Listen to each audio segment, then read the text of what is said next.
देखो unit number 3 वैद्युत स्थितिकी start कर रहे हैं, इलेक्ट्रोस्टैटिक्स कहते हैं।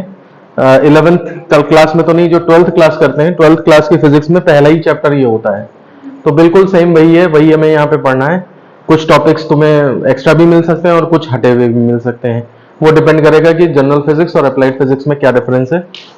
तो सबसे पहला इसमें टॉपिक आता है आवेश। पेपर में आने के चांस बहुत कम होते हैं, लेकिन फिर भी इसकी डेफिनेशन ये है कि आवेश कुछ मूलभूत कणों का मौलिक गुण है। ठीक है ना, मौलिक गुण मतलब स्पेशल प्रॉपर्टी है, ये इनहेरेंट प्रॉपर्टी है। और इसमें जनरेट कैसे होता है, किन्हीं दो कुचालक पदार्थों के घर्षण से उत्पन्न होता है। छोटी क्लास में पढ़ा होगा कि एबोनाइट को लेकर के तुमने रेशम के कपड़े से रगड़ दिया तो एक के ऊपर पॉजिटिव एक के ऊपर नेगेटिव इस तरह के चार्जेस आ गए, तो ये घर्षण से उत्पन्न होता है। अब होता क्या है, तो घर्षण से ये होता है कि इलेक्ट्रॉन एक बॉडी से दूसरी बॉडी में चले जाते हैं, तो जिससे चले जाते हैं वहां पे कमी हो जाती है इलेक्ट्रॉनों की, तो उस पर पॉजिटिव चार्ज आ जाता है। जिसमें पहुंचते हैं वहां पे इलेक्ट्रॉन अधिकता में होते हैं, एक्स्ट्रा हो जाएंगे, तो इसलिए वहां पे नेगेटिव चार्ज आ जाता है। ठीक है ना, जितना पॉजिटिव जनरेट होगा उतना ही नेगेटिव जनरेट होगा, ओवरऑल मिला के न्यूट्रल रहेगा। ये सब चीजें छोटे क्लास में पढ़ी हैं, वही चीजें यहाँ पे। आवेश दो प्रकार का होता है, धनात्मक और ऋणात्मक आवेश।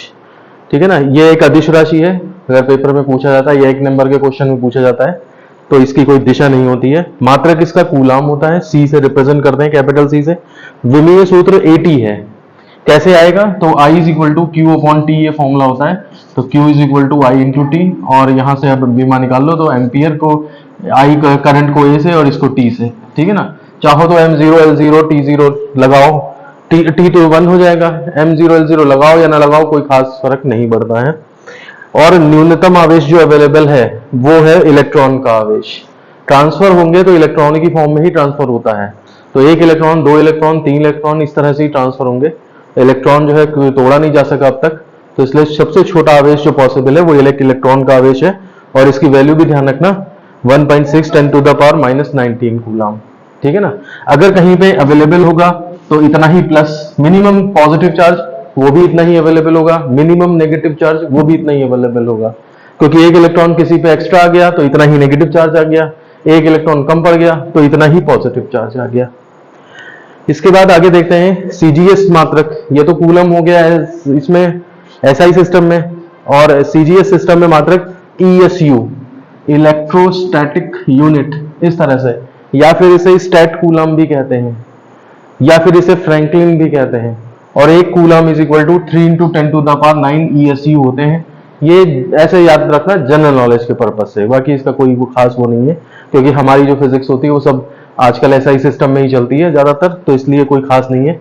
अब इसके बाद टॉपिक आता है आवेश की मात्रा व इलेक्ट्रॉनों की संख्या।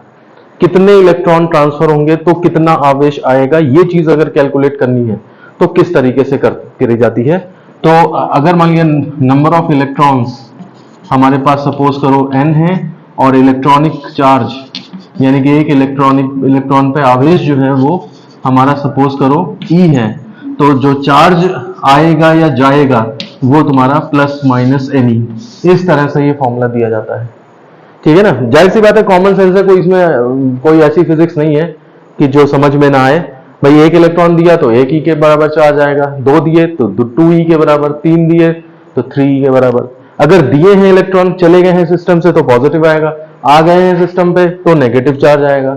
तो कोई भी चार्ज अगर जनरेट होता है और नंबर ऑफ इलेक्ट्रॉन्स अगर हमें n दिए हुए हैं तो कितना आवेश होगा, तो ये इस फॉर्मूले से निकल आएगा। या फिर इतना आवेश ट्रांसफर हो गया तो कितने इलेक्ट्रॉन्स ट्रांसफर हुए होंगे, तो वो चीज भी इस फॉर्मूले से कैलकुलेट करी जा सकती है। तो छोटे छोटे क्वेश्चन इस तरह के बन सकते हैं कि अगर मान लिया सपोज करो 10 टू द पावर 3 इलेक्ट्रॉन्स चले गए किसी से बॉडी पे, आ गए तो उस पर कितना आवेश आया, तो आ गए हैं तो नेगेटिव होगा, और Q is equal to NE में n की वैल्यू ये रख दोगे, E की वैल्यू तुम 1.6 10 टू द पावर -19 रख दोगे, तो जो सॉल्व हो गया आएगा negative of that much charge, इतना आ जाएगा सिस्टम पे। समान आवेशों में प्रतिकर्षण होता है, ये सबको मालूम है कि पॉजिटिव पॉजिटिव है तो एक दूसरे से दूर भागेंगे, ठीक है ना, रिपेल करते हैं। और विपरीत आवेशों में आकर्षण होता है, यानी कि प्लस और माइनस है अगर, तो ये एक दूसरे को अट्रैक्ट करते हैं, ये ध्यान रहना चाहिए तुम्हें। उसके बाद किसी वस्तु को अगर आवेशित करना है तो उसके तरीके क्या होते हैं, तो 3 तरीके मेनली होते हैं, घर्षण, प्रेरण और चालन। घर्षण तो सबसे पहले बता दिया था कि 2 चीजों को रब करोगे तो इलेक्ट्रॉन ट्रांसफर हो जाते हैं, उससे चार्ज मिल जाता है। प्रेरण क्या होता है, प्रेरण में टच नहीं करना पड़ता, प्रेरणा मतलब होता है इंडक्शन, प्रेरणा दी जाती है। कैसे दी जाती है प्रेरणा? देखो, अगर मेरे पास एक रॉड पे पॉजिटिव चार्ज है और दूसरी रॉड पे कोई चार्ज नहीं है और हम पास लाए, इसमें पास आना जरूरी है, टच ना हो लेकिन पास आए, तो क्या होगा? अगर ये धातु है तो इसमें मुक्त इलेक्ट्रॉन होंगे, फ्री इलेक्ट्रॉन्स होंगे। तो ये पॉजिटिव चार्ज क्या करेगा? इलेक्ट्रॉन्स को अट्रैक्ट कर लेगा, और जब इधर से इलेक्ट्रॉन शिफ्ट होकर इधर आ जाएंगे तो फिर इधर पे कितना चार्ज आ जाएगा? पॉजिटिव चार्ज आ जाएगा।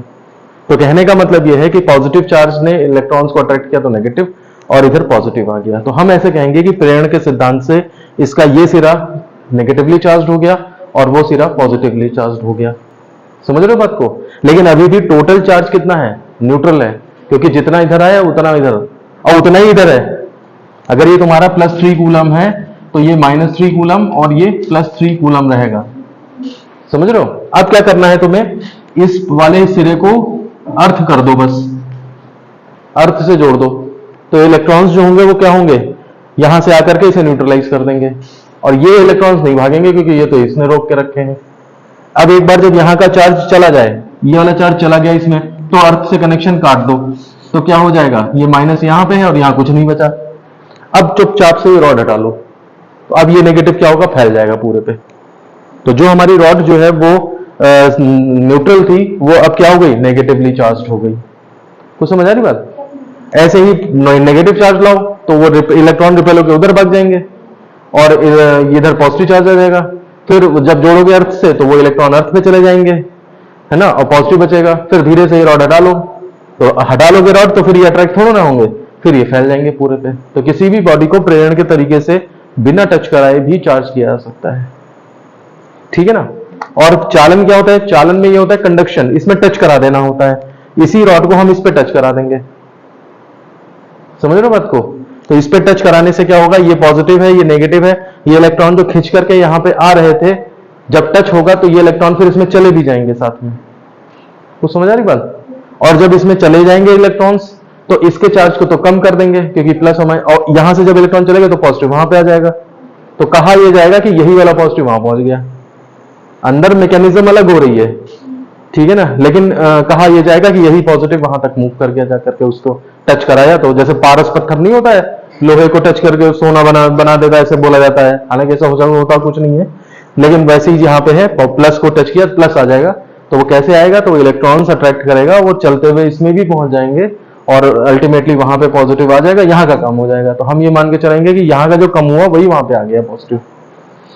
ठीक है? तो ये चालन का तरीका होता है जिसमें टच करा के चार्ज किया जाता है। ये प्रेरण से बिना टच कराए चार्ज हो जाता है। घर्षण में भी कह सकते हो टच तो हुआ ही है, लेकिन टच होने के साथ साथ वहां पर क्या होता है? घर्षण में किसी के पास चार्ज नहीं रहता है। चालन और घर्षण ऐसा नहीं है कि दोनों सेम समझो जी टच हो रहे हैं। घर्षण में किसी के पास चार्ज नहीं रहता है। जैसे ये हाथ है, ये हाथ है, ठीक, किसी के पास चार्ज नहीं है, और जब हमने रगड़ा इसे तो इलेक्ट्रॉनों पे ऐसी एनर्जी आ जाती है कि वो इधर से उधर चले जाते हैं। यहां पर तो टच करा रहे हो तो कोई ना कोई चार्ज होना चाहिए ताकि खींचेगा वो। यहां पर ऐसा नहीं होता, घर्षण में कोई भी चार्ज ना हो पहले ये जनरेट करके दे देगा तुम्हें चार्ज।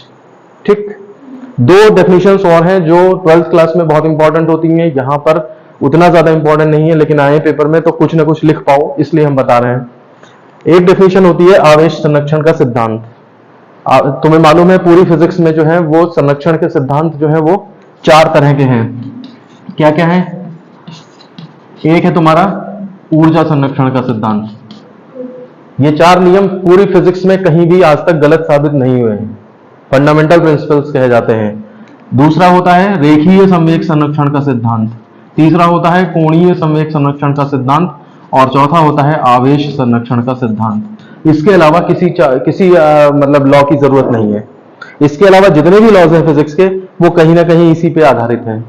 जैसे अगर बर्नौली का सिद्धांत कहो तो वो कहा जाता है ऊर्जा संरक्षण के सिद्धांत पर आधारित है। ऊष्मा गतिकी का प्रथम नियम वो भी ऊर्जा संरक्षण के सिद्धांत पर आधारित है। हर एक जगह लगा होता है ना ये किस पे आधारित है, तो बेसिक में यही 4 लॉज हैं फिजिक्स में। तो चौथा ये वाला होता है, ये सब तो पढ़ चुके हो तुम फर्स्ट सेमेस्टर में। अब यहाँ पर ये आवेश संरक्षण सिद्धांत है, किसी निकाय का कुल आवेश नियत रहता है। अगर मान लिया सपोज ये 2 ऑब्जेक्ट हैं, इन पे कोई चार्ज नहीं है, मैंने इनको रगड़ा, तो रगड़ने से मान लिया इसके ऊपर प्लस आया, इसके ऊपर नेगेटिव आया, तो ओवरऑल मिलाकर तुम देखोगे तो जितना एक पे प्लस आएगा उतना ही दूसरे पे नेगेटिव आएगा, मिलाकर के वो न्यूट्रल हो जाएंगे। ठीक है? एक और नियम होता है आवेश का क्वांटीकरण, क्वांटाइजेशन ऑफ चार्ज। मतलब चार्ज जो है वो क्वांटाज की फॉर्म में होगा, फिक्स्ड क्वांटिटी की फॉर्म में होगा। इसमें ये बताया जाता है किसी निकाय पर उपस्थित आवेश का मान इलेक्ट्रॉनिक आवेश का पूर्ण गुणज होता है। जाहिर सी बात है, इलेक्ट्रॉन जो है सबसे छोटा पार्टिकल है जिसके जो चार्ज पार्टिकल है, और जब कभी ट्रांसफर होगा तो इलेक्ट्रॉनों की संख्या के रूप में ही होगा। एक होगा, दो होगा, तीन होगा, चार होगा, पांच होगा। तो इस वजह से चार्ज अगर किसी पे डेवलप होगा तो अगर गए हैं इलेक्ट्रॉन तो पॉजिटिव, और नए आए हैं इलेक्ट्रॉन तो नेगेटिव, और एक इलेक्ट्रॉन गया है तो एक इलेक्ट्रॉन के बराबर चार्ज, दो गए, तीन गए, चार गए, उसी हिसाब से चार्ज जनरेट होगा। अब कोई कहे कि 2.5 इलेक्ट्रॉन के बराबर चार्ज कहीं मिल जाए मुझे, तो ऐसा नहीं हो सकता, क्योंकि 2.5 इलेक्ट्रॉन ट्रांसफर नहीं हो सकते, या तो दो होंगे या तीन होगा। ये ऐसे समझ लो जैसे एक दूध वाला है जिसके पास 1 लीटर का नपना है, बस जो मेजरमेंट लेते हैं जिससे वो 1 लीटर का है बस। अब तुम मुझसे चाहो तो 1 लीटर ले सकते हो, चाहे 2 लीटर, चाहे 3 लीटर ले लो। लेकिन अगर तुम मुझसे कहोगे 2.25 लीटर चाहिए, तो वो नहीं दे पाएगा उस टाइम पे। समझ आ रहा है कुछ क्या बोल रहा हूँ? या तो फिर उसके बाद उसके पास आधे लीटर का भी हो, 250 ग्राम का भी हो, तो फिर वो 2 लीटर नाप के फिर आधे लीटर वाले से 2.5 दे, फिर और 250 ग्राम वाले से और दे, ठीक है ना, तब जाके कहीं 2.25 लीटर हो पाएगा, अगर उसके पास मेजरमेंट है। तो ऐसे ही समझ लो सबसे छोटा मेजरमेंट यहाँ पे इलेक्ट्रॉन के बराबर है। तो किसी भी बॉडी पे अगर चार्ज अवेलेबल हो सकता है तो वो 1 इलेक्ट्रॉन या 2 इलेक्ट्रॉन, इलेक्ट्रॉन के पूर्ण गुणज के रूप में हो सकता है। पूर्ण गुणज मतलब इलेक्ट्रॉन का पूर्ण गुणज, n जो है वो होल नंबर से मल्टीप्लाई है, n equal to 1 2 3 4 so on. ये 2.5 3 2.25 ऐसे नहीं है, एक नहीं तो दो, नहीं तो तीन, नहीं तो चार, नहीं तो ऐसे सो ऑन करके, ठीक है ना। ये आवेश का क्वांटीकरण, क्वांटाइजेशन ऑफ चार्ज होता है, ठीक है ना। इसी चीज को कभी कभी कहा जाता है कि जो आवेश होता है वो विविक्त होता है। विविक्त वर्ड, डिस्क्रीट का मतलब यह है कि ये नहीं तो ये, नहीं तो ये, नहीं तो ये। जैसे एक होता है सीढ़ी और एक होता है स्लोप। हॉस्पिटल्स में देखा, जहां पर नॉर्मल लोग जाएंगे वहां सीढ़ियां भी होती हैं, लेकिन जहां पे किसी को स्ट्रेचर पे ले जाना है तो फिर वहां पे ये स्लोप भी होते हैं। इसकी खासियत क्या है, यहां पे पैर रखोगे तो दूसरा पैर फिर यहां पे ही रख पाओगे, बीच में नहीं रख सकते तुम अपनी मर्जी से। और इसमें क्या है, तुम चाहे छोटा बच्चा भी चले तब भी चलेगा, कोई रेंग रेंग के चले तब भी चलेगा, स्ट्रेचर चले तब भी चलेगा। यहाँ पे हर हाइट पॉसिबल है। लेकिन यहाँ पे या तो इतनी हाइट या फिर इतनी हाइट, या मतलब इतनी ही हाइट पॉसिबल है, और इसके बेस पे तब चढ़ पाओगे तुम ऊपर। तो वही चीज यहाँ पे उसी का सेंस लेकर के यहाँ पे किया गया है, ठीक है ना।